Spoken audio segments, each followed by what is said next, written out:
وما كنت تتلو من قبله من کتاب، اور نہ تھے آپ پڑھنے والے اس سے پہلے کوئی تحریر، کوئی کتاب صفحہ لکھی ہوئی چیز آپ نہیں پڑھ سکتے تھے. ولا تخطه بيمينك، اور نہ لکھ سکتا ہے آپ کا دایاں ہاتھ. اذا لارتاب المبطلون، اس وقت شک کر لیتے اور شک کرنے والے باطل پرس لوگ. آپ لکھے پڑھے نہیں تھے، ہم نے آپ پر وحی کی بارش کر دی، اور جہان کے علوم اب آپ کے مرہون منت ہے. آیت سے پیغمبر کا امی ہونا اور کائنات کا معلم ہونا دونوں معلوم ہو گیا. شانور شاہ کہتے امی لقب و ماہ عرب مرکزی ایمان. شاہ صاحب کی نعت ہے، امی لقب و ماہ عرب مرکزی ایمان، ہر علم و عمل رات و مداری و مدیری. تمام علم و عمل میں آپ ہی اساس و بنیاد ہے.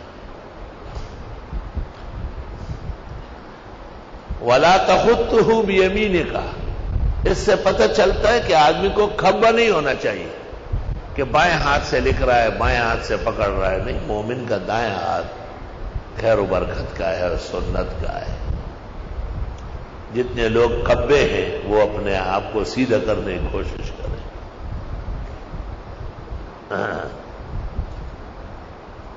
لیکن ہوتے ایسے لوگ بھی جو الٹے ہاتھ سے لکھتے ہیں. آداب نبوت اور آداب تحریر یہ ہے کہ دائیں ہاتھ سے کتاب بھی پکڑے اور دائیں ہاتھ سے جب لکھنے کا وقت آئے تو لکھے. جناب رسول اللہ صلی اللہ علیہ وسلم لکھنا نہیں جانتے تھے. حدیبیہ کے موقع پر معجزتاً آپ نے لکھنا شروع کر دیا. عام حالات میں نہ لکھنا معجزہ ہے، اچانک لکھنا معجزہ ہے.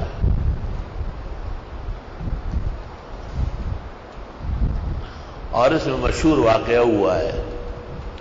مالکیہ کے ایک بڑے عالم ہیں ابو الولید باجی، اس نے کہا تھا کہ حضرت معجزتاً لکھ سکتے تھے. تو علماء نے بادشاہ کے دربار میں اس کو سزا دلوائی. شاہ انور شاہ کہتے ہیں ظلموا معه، عالموں نے ظلم کیا ہے. اس نے بالکل صحیح بات کہی ہے کہ عام حالات میں نہ لکھنا اور یک لکھنا اچانک، دونوں معجزات نفی و اثبات کے جمع ہیں. حضرت شاہ صاحب کہتے آیت سے ابو الولید باجی کی تائید ہو رہی. شاہ اسماعیل شہید کو کسی نے کہا کہ آپ کا خط اچھا نہیں ہے. آپ نے کہا اچھا تم الف لکھو.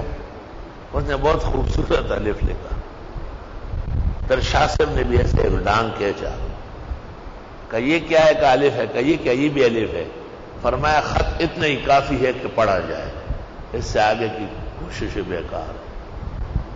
اگر خواہی کے شوی خوش نویس، می نویس می نویس و می نویس.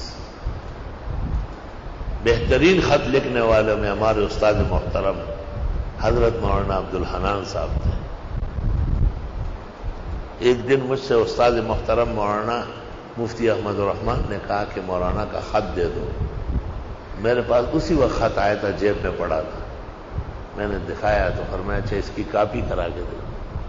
کہا واقعی یاقوت و مرجان لکھ رہا ہے. حالانکہ عمر مبارک 100 سال کے قریب تھی.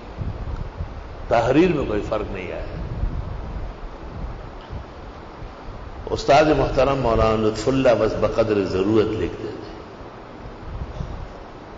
اکثر علماء دین دونوں فنوں کے مالک ہوتے ہیں. کوئی گا کوئی حیوان ناطق ہوتا ہے، کوئی حیوان کاتب ہوتا ہے.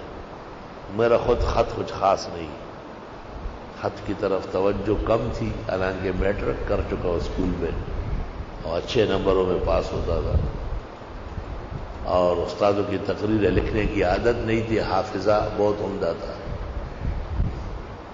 سب یاد تھی اور ابھی تک یاد ہے. پھر جب یہاں گلشن آیا تو یہاں مزمل بھائی ملے.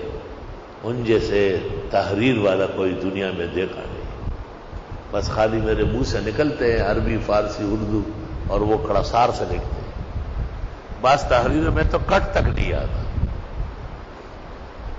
تو ان وجوہات نے مجھے کتابت پر قدرت نہیں دی.